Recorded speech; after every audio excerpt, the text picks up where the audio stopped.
参谋长到，向总指挥报告，红军闻风而逃。是。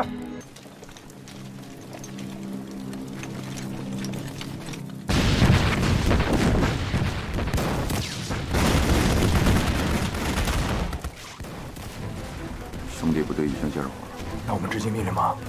撤呀！真撤！撤！传令，撤退！随连长，这个时候才撤。同志部队，撤！撤！击毙！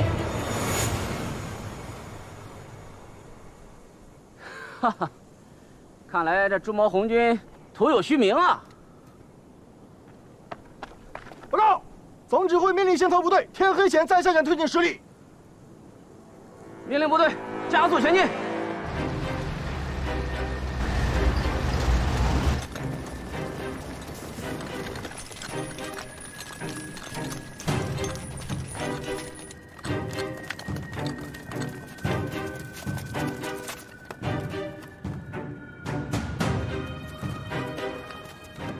这不是咱们刚挖的战壕吗？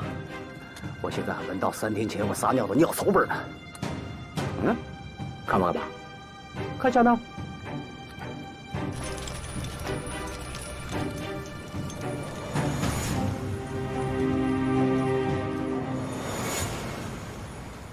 婷，你看，该给张辉灿料理后事了。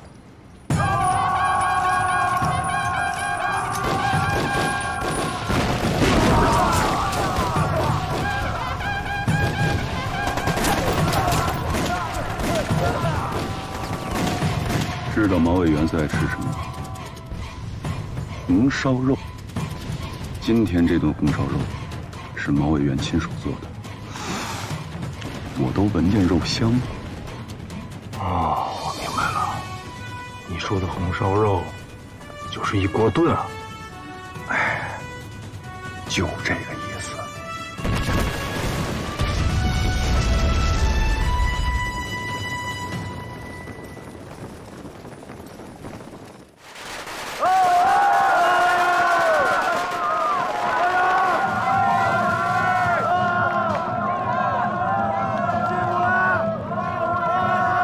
在毛主席和朱总司令出神入化的指挥下，红一方面军总前委深入分析敌情，按照诱敌深入的作战方针，把敌人引入到崇山峻岭之中，然后再集中优势兵力各个击破，5天内连打2个胜仗，歼敌1个半师，活捉前线总指挥张辉瓒，取得了 第一次反围剿的胜利。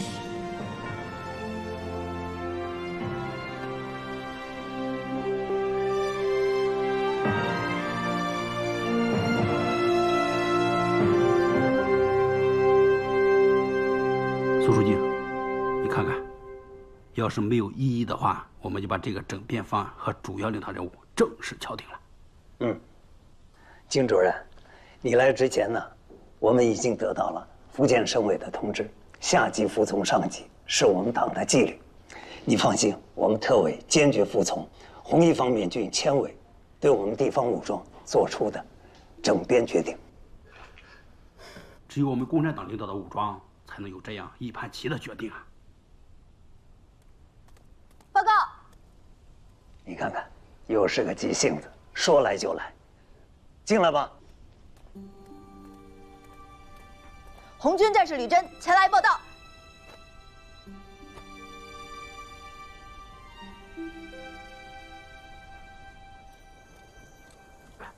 来，把那个递给我。来，小心小心啊！好。哎，你先上去，你先上去。都忙着呢。你往上点，往上点。抹匀了啊！歪了。抹匀了。哎，罗叔，你看。哎，偷懒呢！过来。指导员，走。快上去，看一下歪不？ 哎呀！哎呦，嘿，哎，拿的东西真多呀！几楼大姐？哎，教导员，营长，哎，咱们红军啊取得了反围剿的胜利，独立营也立下了战功，这群众们呐都大受鼓舞。你看看，这都是乡亲们自发的。哎呦，这乡亲们这么爱护我们，我们担当不起啊！哎，我们红军为了保卫苏维埃政权，在战场上流血牺牲，乡亲们都看在眼里了，都不知道该给你们什么好了。来，快收下吧。那我们可就收下了。哎，哎，这样，西多大姐带着乡亲们，我们到那边去休息。好，啊，来，乡亲们，咱们过去了。乡亲们，来这边，这边，这边。辛苦了啊！罗秘书，少爷，罗叔啊，这什么皇帝了？现在不能叫少爷了，得叫营长了。营长。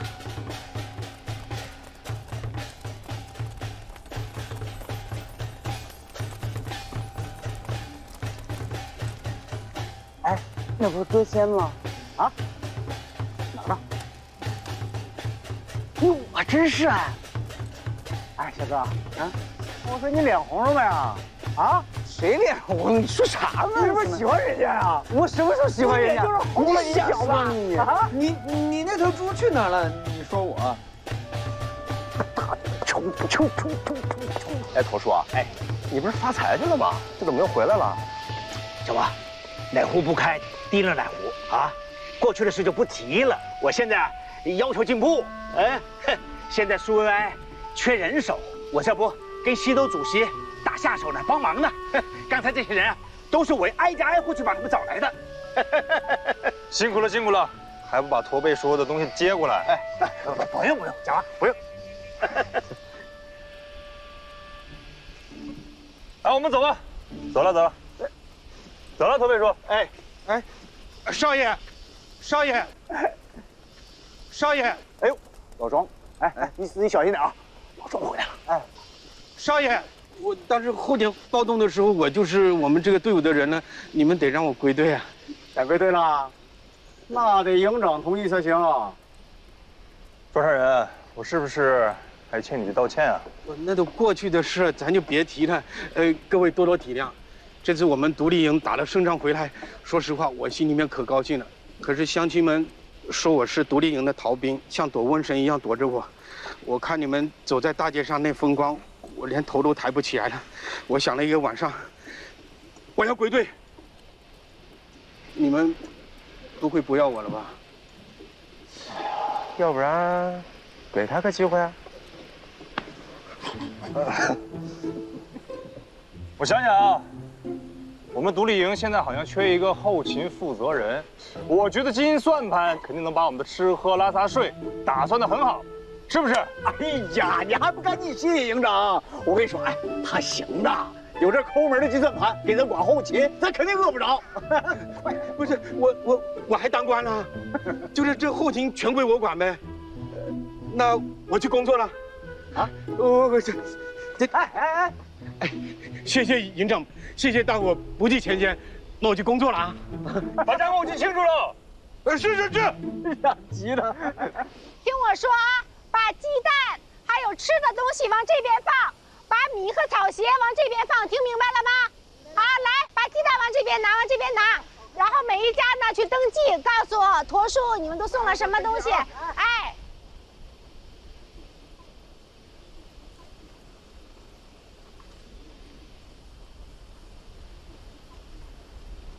同志们，我们要趁着西兜大姐和乡亲们给我们送来的春风，八仙过海，各显其能啊！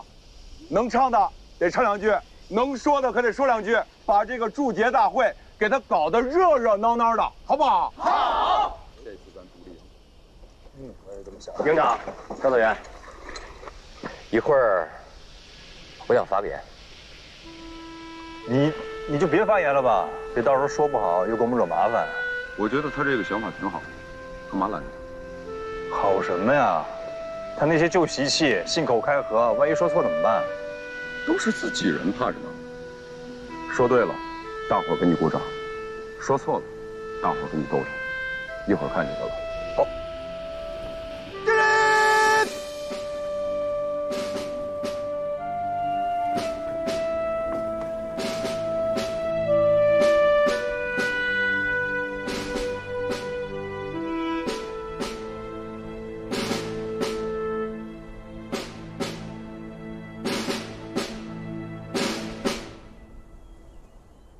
红军打了大胜仗，活捉前线总指挥张辉旦我们太高兴了。你看，这一个个红军战士，一个个都是英雄好汉，大家说是不是啊？是。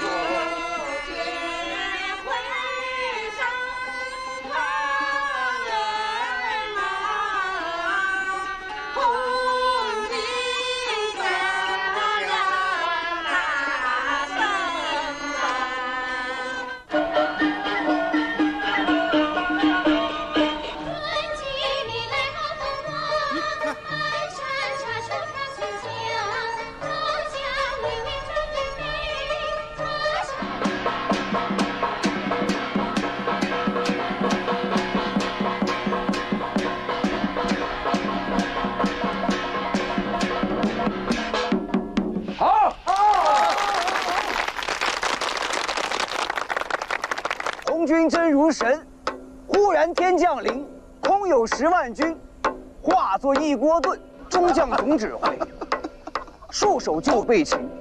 哎呦喂，我的娘，一定难保命。好，好。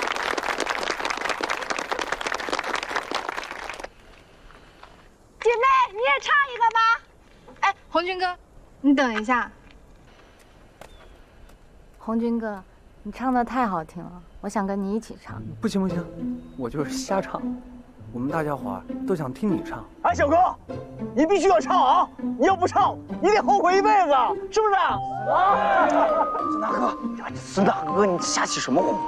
哎呀，吕小阁呀，吕小阁，咱大伙都知道，景妹子是咱们10里8乡的小阁仙，对不对？对。哎，人家请你唱个歌，你还磨磨唧唧。来一个，来一个，来一个，来一个，来一个，来一个，来一个，来一个，来一个，来一个，好，来一个，鼓掌。我有去，你有来，我们对着唱。但是我要唱的不好，你别怪我。唱歌就要吊人何楼？兄妹开口对山歌喽。你猜小哥心里头在想什么？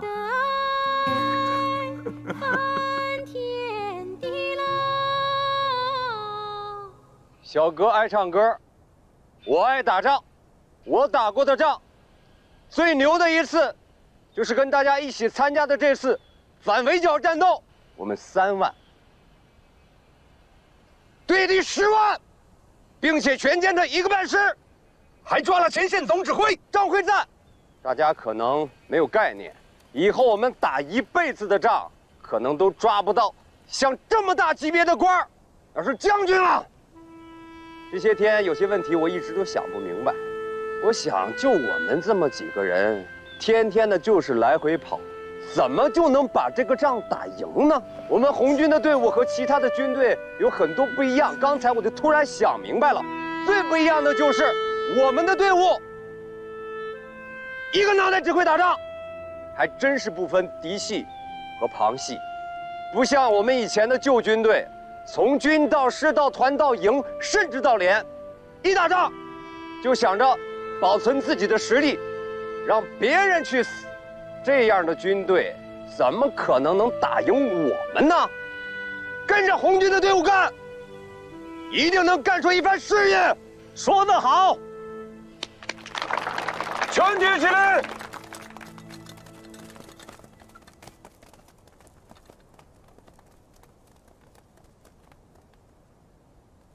您来了，怎么也不提前说一声啊？哈哈，不说一声就不能来吗？不是，我不是这个意思，我们求之不得呢。西都主席，你也在啊？哎，好啊，好啊，军民同乐呀。俗话说，赶上不如撞上。既然撞上了，我就要给你们带来一个喜上加喜。乔明同志，请。好，大家鼓掌。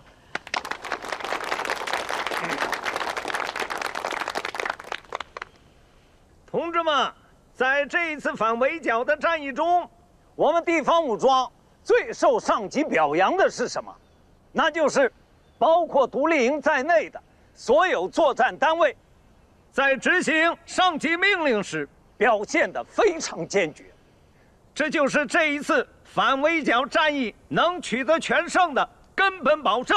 我还要对唐教官说的话做一个补充，那就是我们这支队伍是经过红四军第9次代表大会以后，政治、军事整训过的队伍。大家都明确了一点，那就是枪杆子绝对听从党的指挥。我们独立营就做到了这一点，这对一支刚刚组建不久的地方武装来说，相当的不容易啊！我要代表特委向全体指战员表示热烈的祝贺。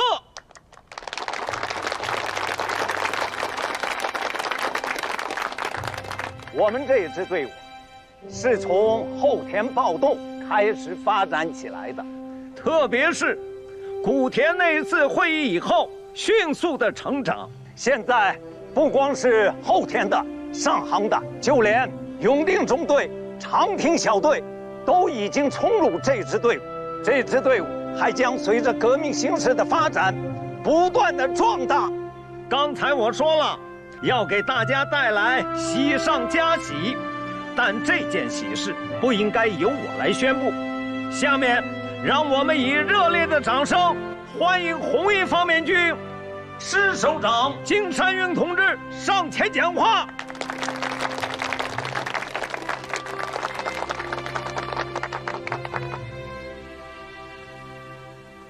我先自我介绍一下，靳三运，红12军第36师政治部副主任。向首长敬礼。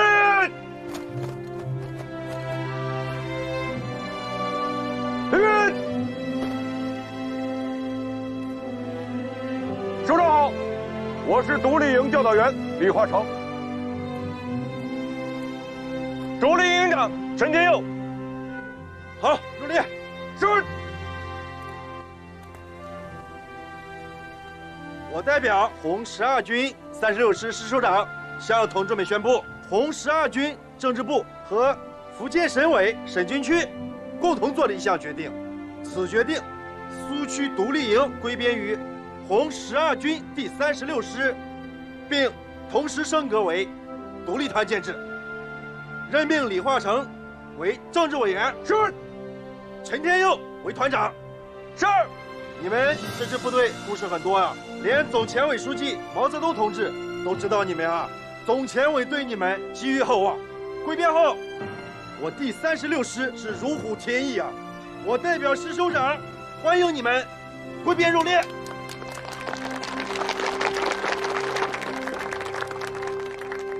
我的任命书还没念完，接下来任命吕珍同志为独立团政治组主任。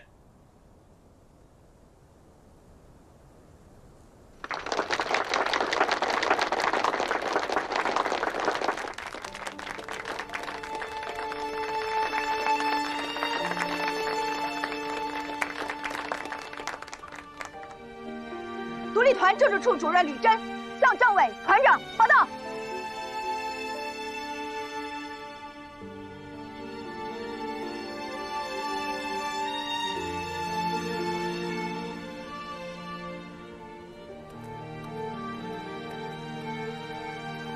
吕珍，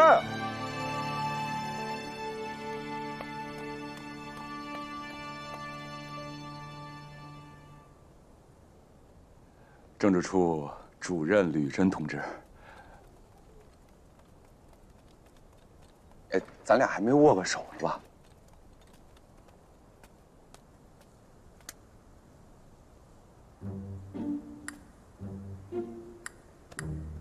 我握个手。干嘛呀？你等会儿。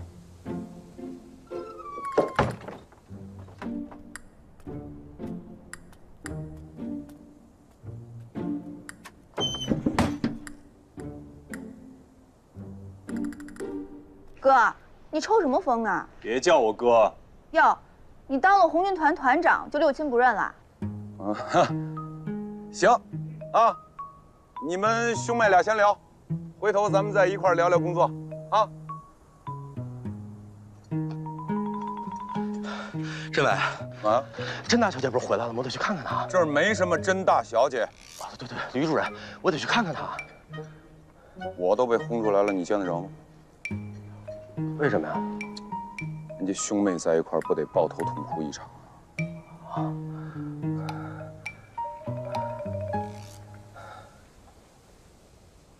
说老实话，你怎么来的？上级任命来的。不可能！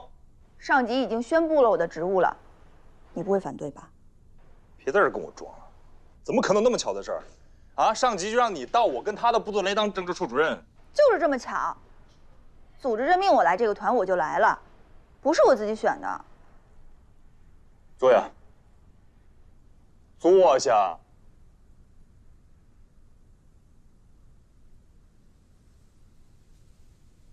你跟我说实话，你是不是冲着他来的？谁啊？又装傻？你自己忘了16、17那年，你跟你爹娘翻脸，跟他有关系吧？这么多年都过去了，你可别给我死灰复燃。那我记得当年是我娘非逼着我嫁给县警察局长的儿子，我才赌气说的，宁愿嫁给小长工，也不进那个丑八怪的家门。你还当真了？那他逃出去了，你不紧接着也离了家吗？他是他，我是我，我又没有跟他一起约好出走的，只不过时间上凑巧而已嘛。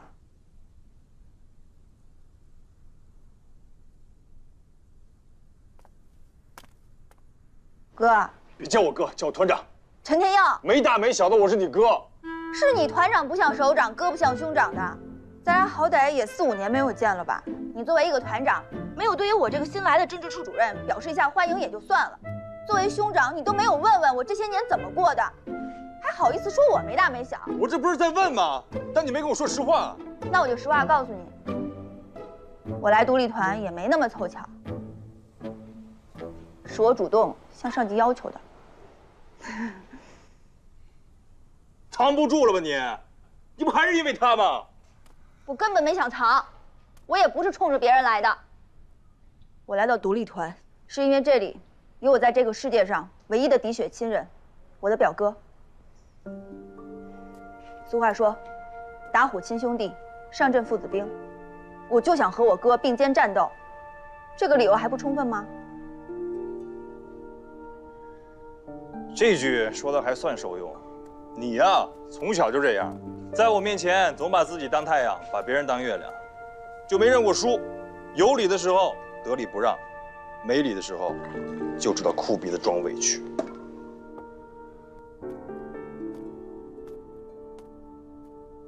啊，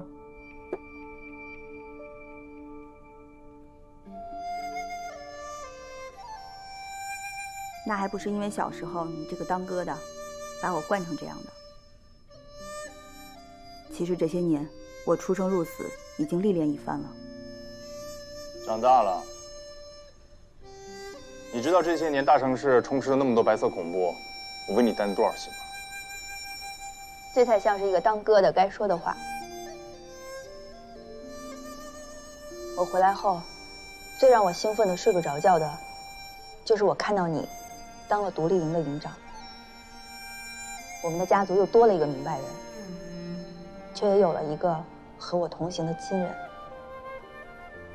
我再也不会感到孤单了。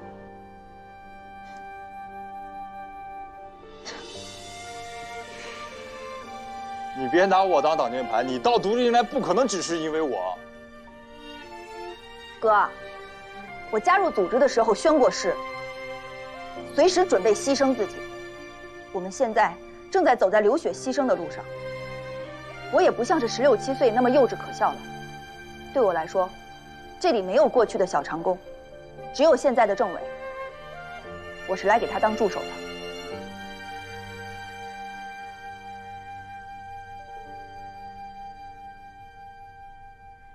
好，我相信你，我相信你这一回啊。跟哥说说，你这些年是怎么过来的？关于我的事儿，以后有时间再说吧。我现在请求马上开会。先说你的事，开什么会呀？先说说。你可能还不太了解一个政治处主任的职责，可是我希望尽快进入工作状态。先说你的事儿，给我严肃点。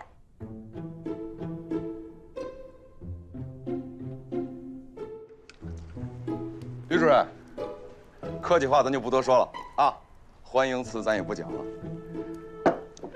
独立营升格为独立团，如果仅仅停留在编制上的升格，我觉得就没有什么意义。我认为最关键的是咱们这个核心心往一块想，把这支部队在思想和政治上提升一大截。只有这样，我们才能带领这支部队无往而不胜。哎，你就说怎么做。我想听听吕真同志的想法。政委，你是想给我个下马威呢，还是想考察考察我够不够当独立团政治处主任的资格呢？不是，我真的想听听您的想法。好，既然你点了名，那我也愿意说说我的想法。好，请说。我来独立团任职之前，师首长找我谈过话。蒋介石已经在调兵遣将，准备开始对苏区发动第2次大规模的进攻。从3克龙岩到3省会剿，再到反围剿，我们已经跟他们交过很多次手了，把他们摸得透透的。再来，也就是老高一贴的事儿。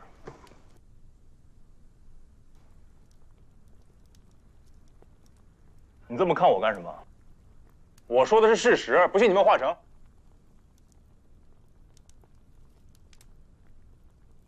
团长的想法，在我们的队伍里不算是少数吧？绝对是多数，所以也可以说是绝对的真理。有时候真理会在少数人这一边，而且在我看来，这恰恰是现在最危险的思想苗头。你别一来就拿大话吓唬人。我觉得吕主任这个不算是大话吓唬人。啊，您接着说。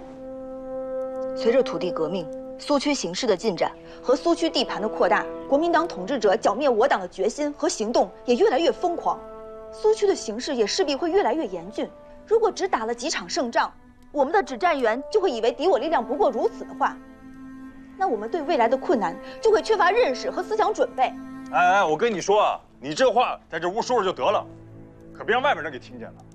我们这队伍刚打了胜仗，欢欣鼓舞着呢，你这一来这冷水浇谁呢？你这叫扫兴。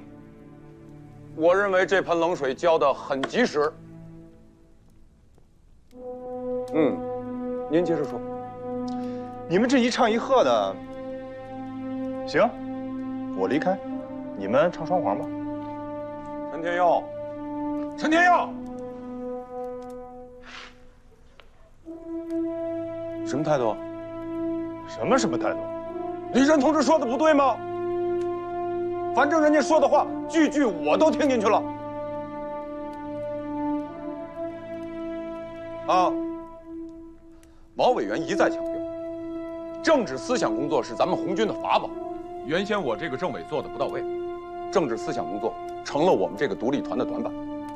现在人家吕主任来了，把我这块短板补上了。你听听人家这个形势分析，哪儿说错了？你知不知道你自己说什么？我当然知道。你知不知道你在干什么？吕主任，您接着说。革命从来不是一路欢歌，是你死我活的斗争，是筚路蓝缕的流血牺牲。所以我们才要时刻提醒指战员们，意识到斗争形势的严酷性，才能够激发指战员的斗志，才能够在任何困难面前都挺得住腰杆。哎呦，吕真同志说的这番话真是又及时又重要，真的。这支部队确实经历过政治还有军事的整训，但是我认为，距离古田开的那个会的决议精神，那差的还是太远了。大大小小的问题确实是存在着，就像吕主任说的，咱们这支部队，在顺境里头还算及格，但是一旦到了绝境，那是个什么样啊？还真是不好说。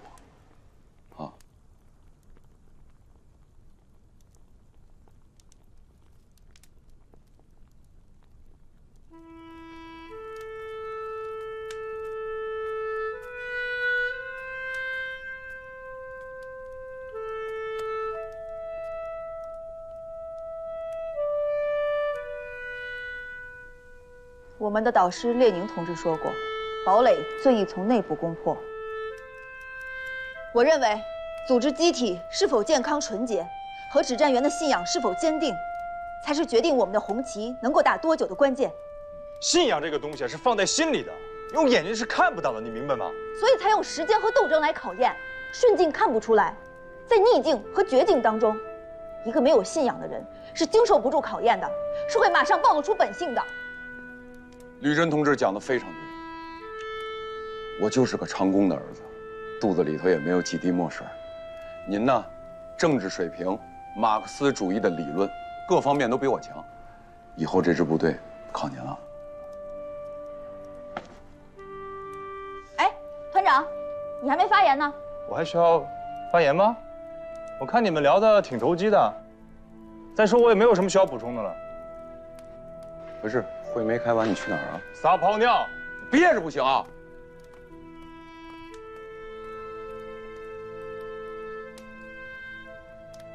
吕主任，请坐。吕主任的话都记下来了。都记下了。一字不落啊。好。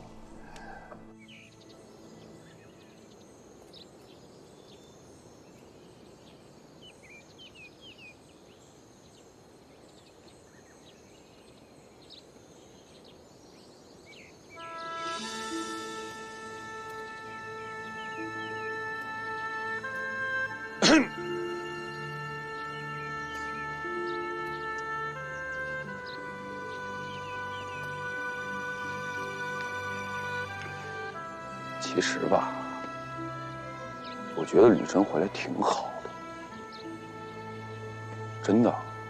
你看看人这个工作履历，啊，上海的共产国际，党的地下组织，无论是政治理论水平还是实际工作经验，我觉得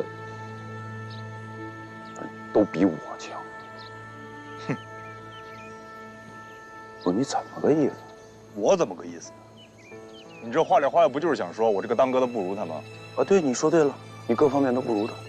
我咋发现你越来越小心眼？我哪句话说你不如他？哎，行了，行了，跟小孩似的，闹什么气？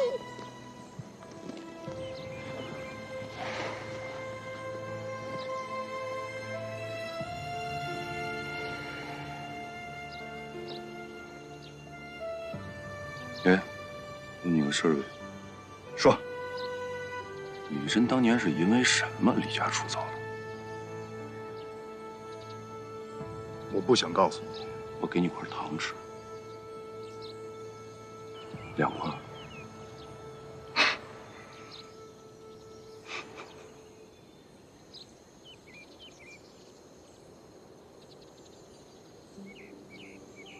哥，借我10块大洋。这大洋干什么用啊？做盘缠。10块大洋做盘缠？我不想在这个家待了，我想离开这儿。是你爹妈又逼着你嫁给警察局长的儿子了吗？那我能问问吗？你打算去哪儿？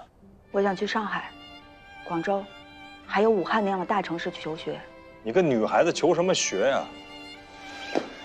你再好好想想吧。我以为这个家里只有你支持我，你不给就算了，我讨饭也要去。等等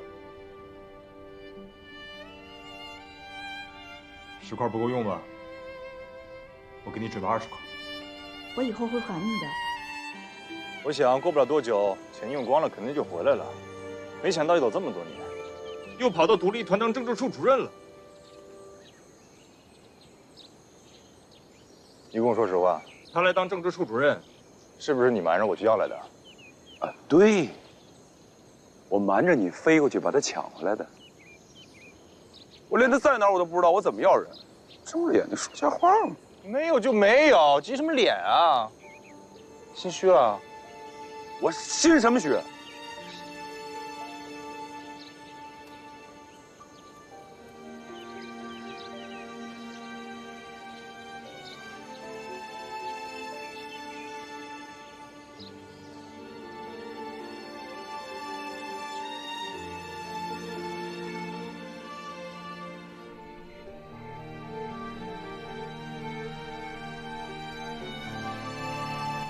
石首长找我谈过话，蒋介石已经在调兵遣将，所以我们才要时刻提醒指战员们，意识到斗争形势的严酷性，才能够激发指战员的斗志，才能够在任何困难面前都挺得住腰杆。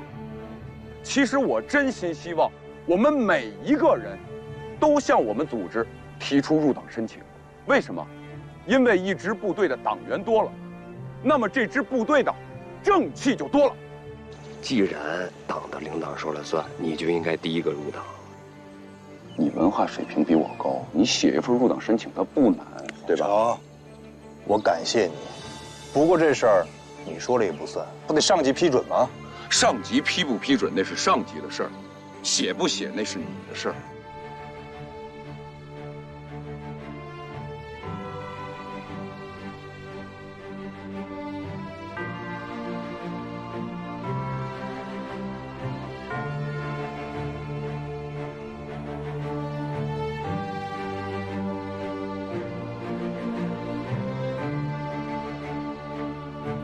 蒋介石又先后对苏区发动了3次大规模围剿。苏区军民在毛主席和朱总司令的英明指挥下，众志成城，连续粉碎了国民党的军事围剿，苏区地盘进一步扩大，建立了以瑞金为中心的苏维埃政府。然而，到了1933年，再次风云骤变。驾！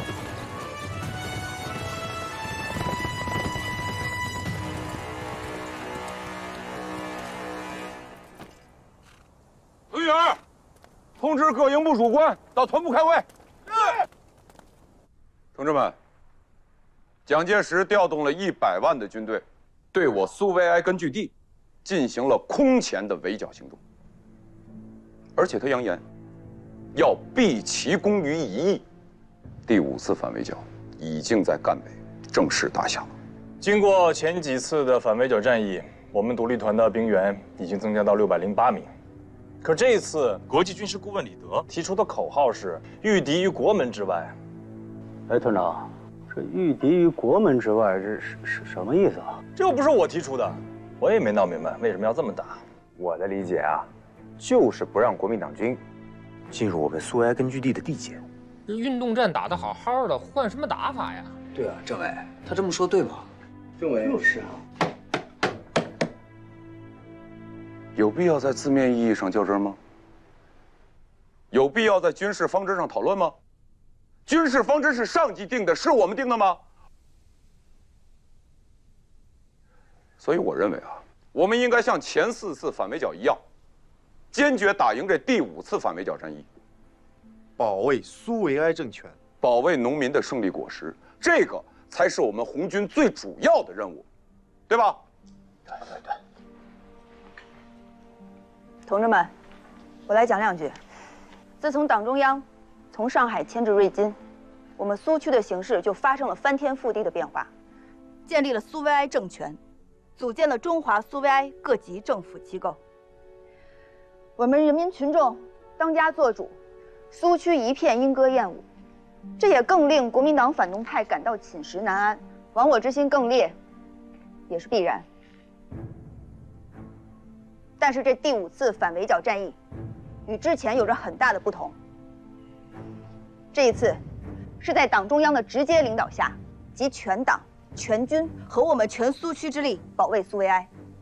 最令人鼓舞的是，由共产国际的军事顾问李德同志亲自担任战役指导，所以我认为“御敌于国门之外”这个口号非常有力。这个姓李的是干什么的？没听说过呀。哎，这个李德呀，还不姓李。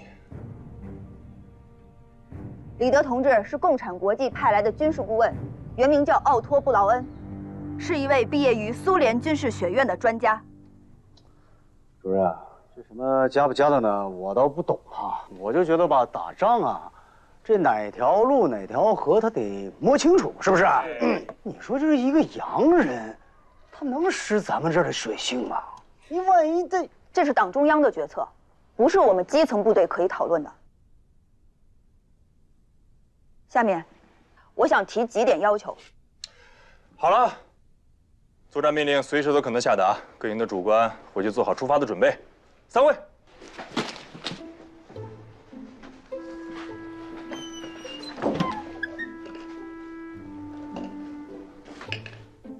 散会。李真同志。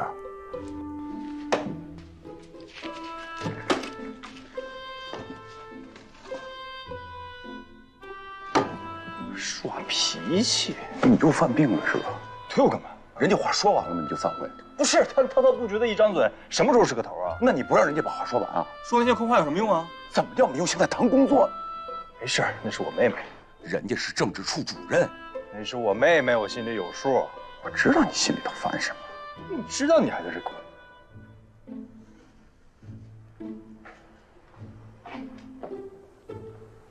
衣服给你洗好了。我说了吧，没事。啊，谢谢啊。那我还真是白抹稀泥了，兄妹情深啊。我去撒泡尿，你们俩聊吧。你别走，憋着。怎么了？我个人下不来台，我不计较了。但今天藏在你们两个心里的暗鬼，我今天必须给揪出来。我跟你一块儿去。走啊！你们给我坐下。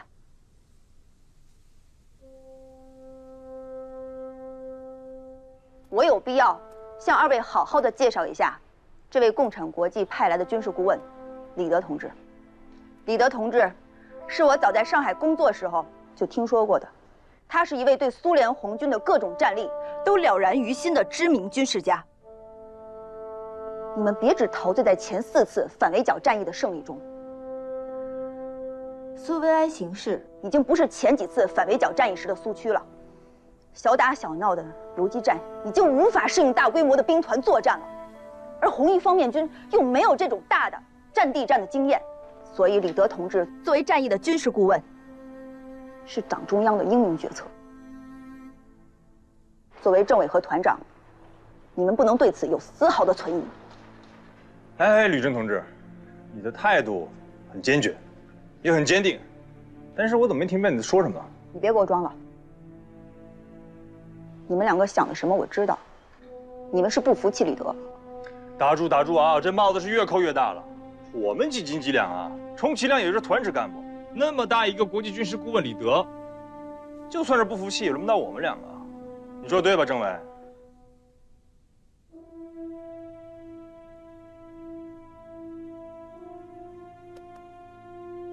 表个态。他要是敢在这件事上和你站在一个立场上，我就向上级报告。那你去报告吧。这件事情我们俩想的真一样。人呐，水土不服就会得疟疾，道理是一样的。马克思主义理论到中国之后不结合实际，也一样会水土不服，对吧？你这话有问题。这话不是我说的。谁说的？毛主席。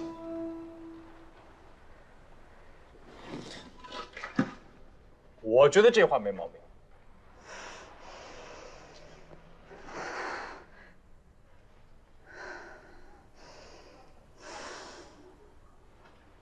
我知道你们崇拜毛主席，我自己对毛主席也充满了崇敬。可毛主席现在是我们苏维埃的主席，马上要打仗了。作为部队指挥员，我们必须要有大局观念，服从党中央的决策，坚决执行中革军委的命令，才能保卫我们的苏维埃政权。这才是我们红军当前的最高政治任务。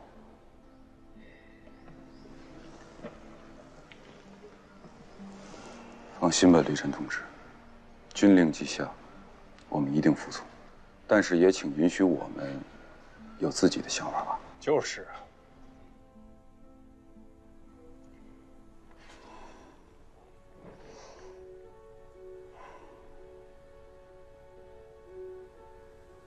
反正你们两个怎么想的，我也管不了。但我希望，在行动上，你们要和党中央以及中革军委保持一致。没问题。那你还向上级报告吗？我已经报告了。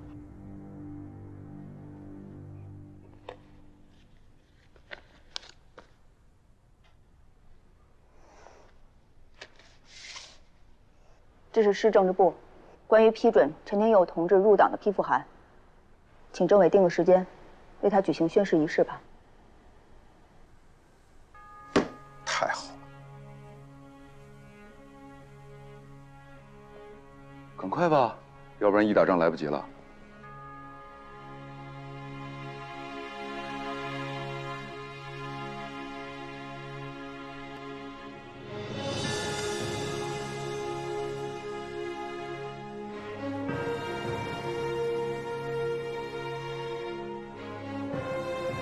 陈天佑的入党宣誓仪式，还是被突然下达的紧急命令耽误了。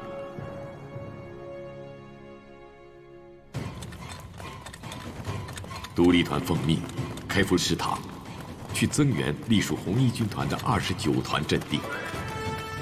29团在这块阵地上已经固守了2个多月，伤亡惨重，但上级命令他们必须坚守阵地。29团一直固守到了弹尽粮绝。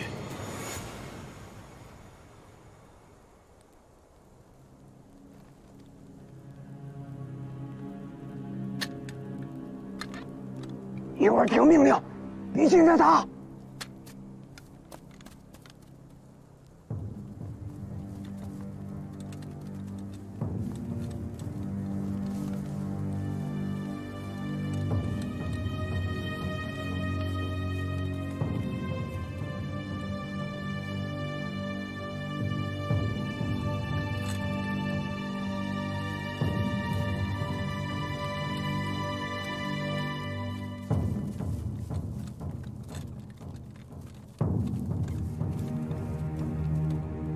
手榴弹准备。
甄姐，3营教导员已经牺牲了。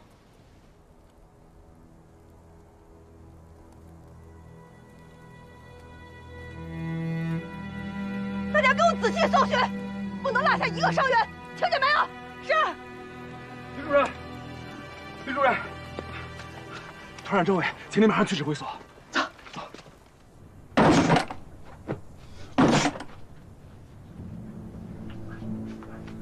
打的什么狗屁仗！3个月的时间了，守着这么一块破阵地，一个团都打光了还不够。李华长，你能不能打电话再向上级请示一下，让我们独立团撤出阵地，采取游击战去掏到敌人的后腰？兴许我们还有机会。我打了3回了，3回都让上级驳回了，我再打，我这个职都给免喽。既然上级不让撤，你又怕被免职，那我能怎么办？就这么守着呗。陈天佑，你说的什么狗屁话？你觉得我怕就地免职啊？我怕这么打下去，咱们这支部队会打光。不管了啊，听我的，我跟你说说我的想法。今天晚上连夜撤离，我们迂回到凤溪、临沂一带，切断敌人的补给线，扯断敌人的后腿，就这么干。看着我干什么？你真那么强？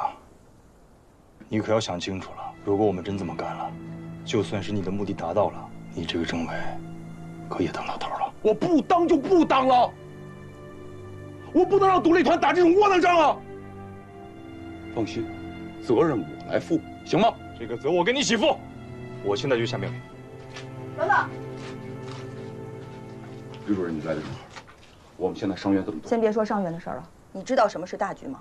我知道，但是我认为大局如果出了问题，就需要我们来弥补。你怎么判断出大局就出了问题？我怎么判断不出来大局出了问题？吕主任，你自己长眼睛了，请你看看，这是最近几天的战报，可以自己看。那么，请你告诉我，你觉得大局没问题吗？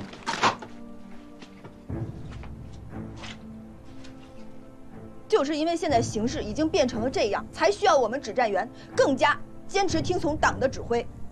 你擅自放弃阵地，就等于叛党。你把我的话记录在案吧。我把你的话记录在案干嘛呀？我何必给他记录在案啊？那儿有电话，你可以自己打呀，给上级打呀，啊，电话在这儿，给上级打电话，把我的政委撤了，你来打。你拿我当什么了？我并不反对你的方案，但前提是行动之前必须向上级报告，否则你别想走出这个掩体。问题是上级听我们报告吗？我打了3回了，上级管过我们吗？知道为什么吗，李主任？因为我们上级的上级把这个闽西农村当作苏联大城市来布置战术了。不信的话，你可以去问问，你可以去打听打听，你看看战士们他们怎么说。我不聋，我也听到了，但越是这个时候，我们越需要坚持听从党的指挥，否则后果只会更加严重。吕震，你要面对事实，等到敌人发动下次大规模进攻的时候，也许就没有我们这个独立团了。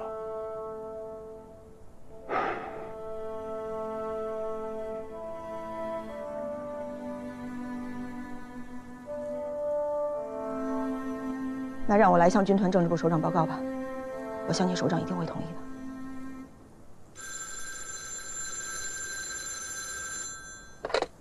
独立团政委李化成，首长。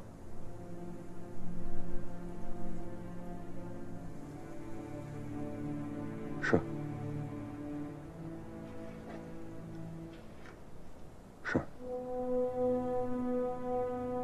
首长放心，保证完成任务。独立团一定按时到达送马岭站位。是。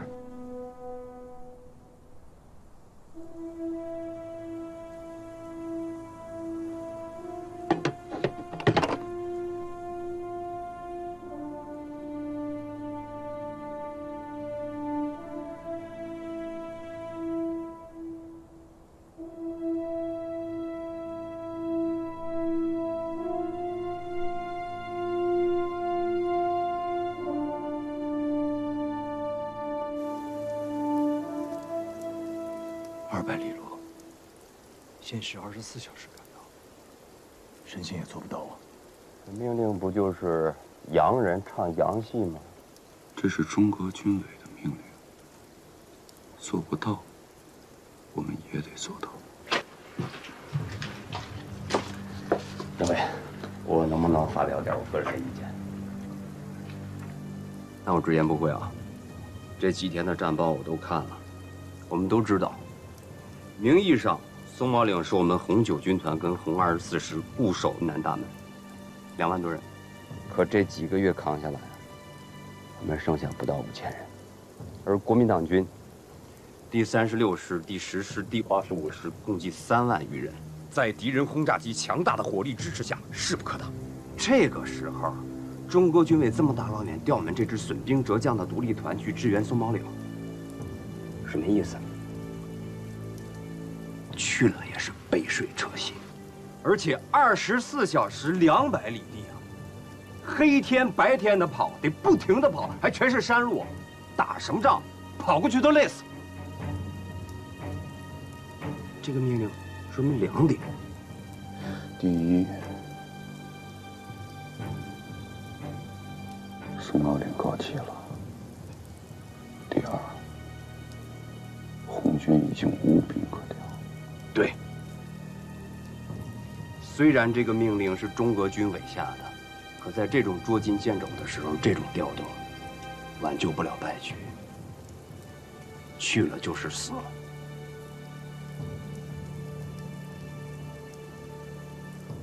老唐别说了，24小时200里地，没时间讨论。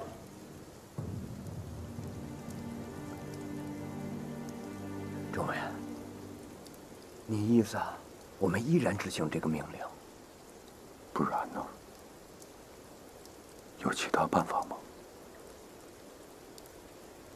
必须执行。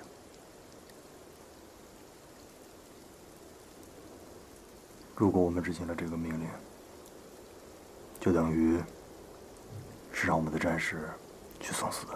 对要执行，不对也要执行，这是对一个红军指挥员最基本的要求。吕主任，事关我们队伍的生死存亡，你不能这么较真儿。在这个原则问题上，就得较这个真儿，否则怎么打胜仗？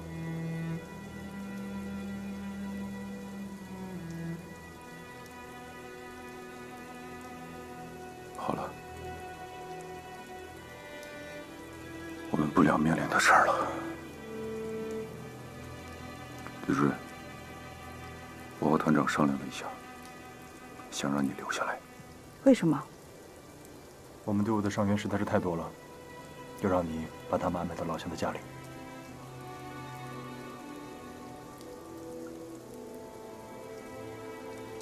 好，保证完成任务。老唐，集合部队吧。对的要执行，错的也要执行。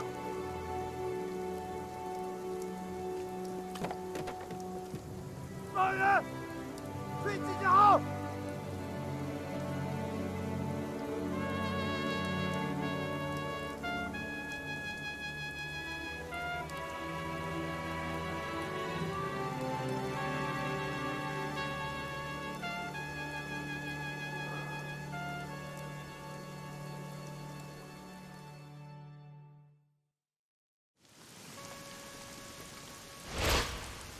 苏长，咱们还有多少口粮？最多还能撑7、8天。我正准备到附近集镇去征点，如果不用征了，时间上来不及。这样，把所有口粮发给战士们，便于行军。是。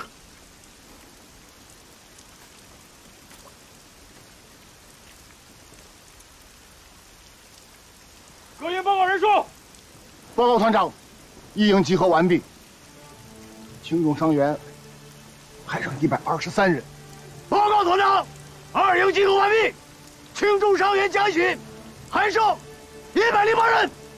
报告团长，3营集合完毕，牺牲在内，还剩98人。同志们，让我们向永远留在这块阵地上的战友告别吧。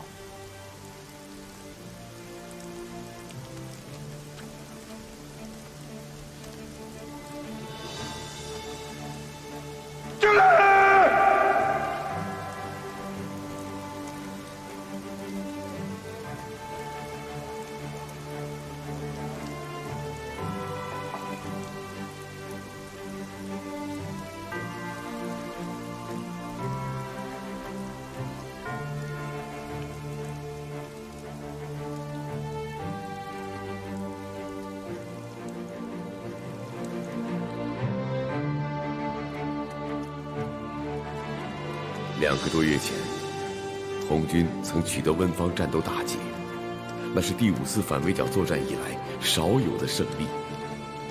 可2个月后，形势再度恶化，敌人推进到苏区东大门松毛岭，红军部队浴血奋战，坚守阵地，但终因敌我兵力悬殊而越来越陷于被动。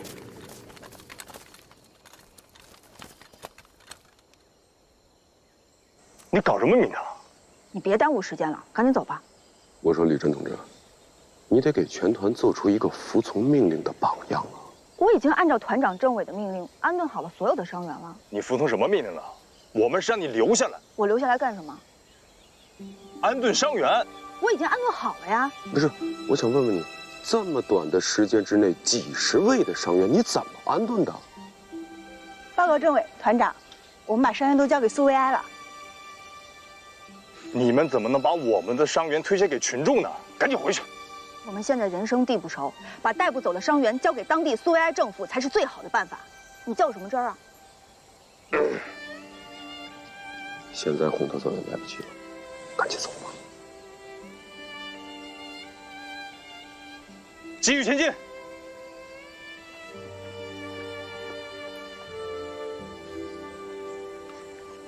快！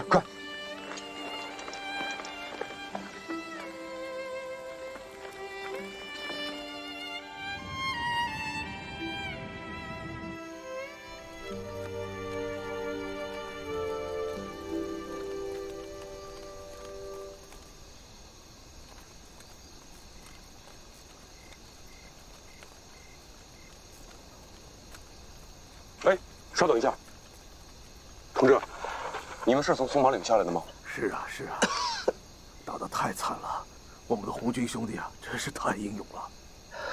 松马岭主力战场吃紧，如果连这里都守不住的话，那么就会彻底失败。再接下去，整个苏区都会沦陷。辛苦了，同志，你们赶快走吧。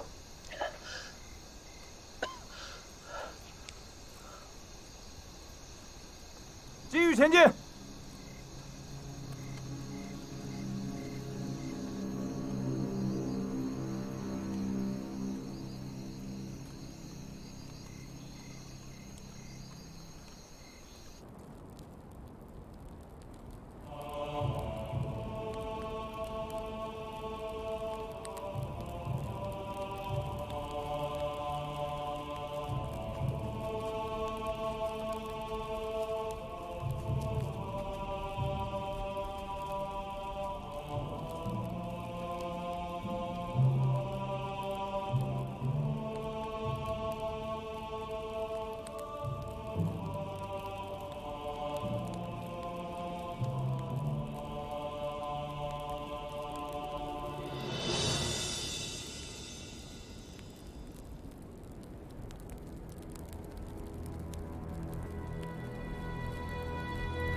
刚才各路侦察员已经把阵地周边的情况都汇总了，确实是像那个牺牲的战士说的，红9军团红24师伤亡已经过半，甚至已经弹尽粮绝了。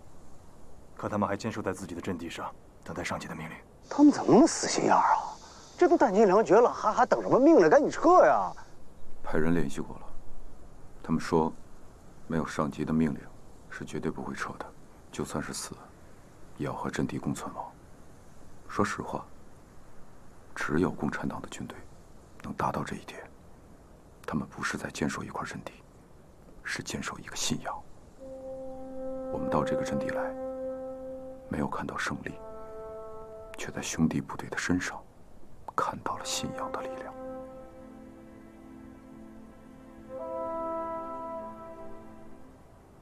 政治部提倡独立团的所有共产党员们，在苏维埃政权陷入危机的时候，都要挺身而出，恪守自己在党旗下的宣誓。老唐，开始布置一下阵地战术吧。我们左翼3华里是红9军团防御的阵地，白叶杨岭；右面4华里刘坑口是由红24师防御的阵地，而我们防御的这块阵地在中央。阵地特点是上山道路狭窄，不利于大部队集结进攻，而更有利于防守，可想而知。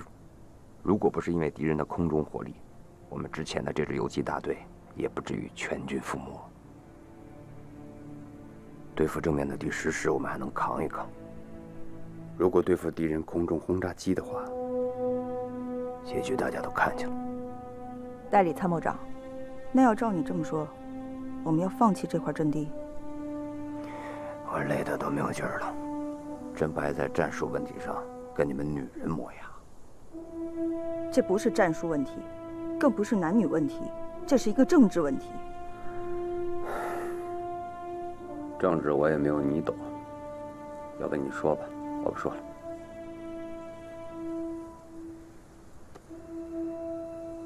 代理参谋长，我感兴趣，接着说。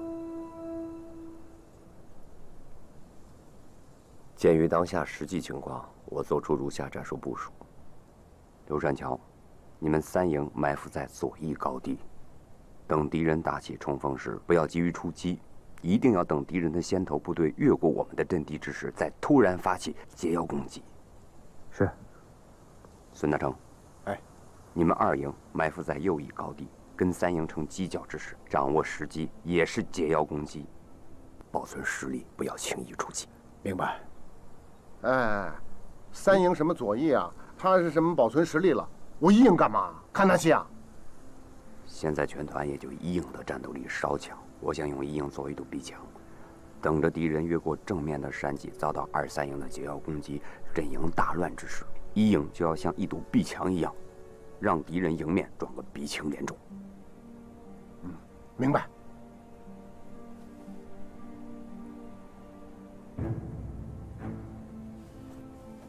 我就是个代理参谋长，怎么想到就怎么说了，拍板还得由团长和政委拍板，这也是我从第1次反围剿战役中学习的，在这儿灵不灵，我不敢打保票。说完了。